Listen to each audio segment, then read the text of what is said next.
અમદાવાદના નરોડામાં ટીઆરબીની જવાન સાથે નોકરીની લાલચ આપી એએમસી ઇન્સ્પેક્ટરે 30,000 પડાવ્યા। અમદાવાદના કઠવાડા સેજલ પાર્ક ખાતે રહેતા અશ્વિન નથુભાઈ પરમારને, જે ટીઆરબીમાં નોકરી કરે છે અને રિક્ષા ડ્રાઇવિંગ કરી પોતાનું ગુજરાન ચલાવે છે, તેમને એક વિજય નામનો, જેણે તેમને નોકરી માટે વાત કરતા તે પોતે એએમસીમાં સબ ઇન્સ્પેક્ટર હોવાની ઓળખ આપી તેમને નોકરી આપવાની લાલચ અપાવી તેમની પાસેથી 10,000 તથા ડોક્ટરી સર્ટિફિકેટ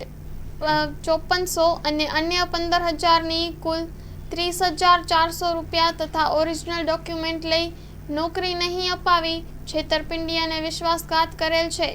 જેની અશ્વિનભાઈ પરમારની ફરિયાદના આધારે નરોડા પોલીસે 4 વ્હીલર ચાલક વિજયની સામે ફરિયાદ નોંધી કાયદેસરની કાર્યવાહી હાથ ધરી છે। Story report by Vikramsinh Jhala, Ahmedabad.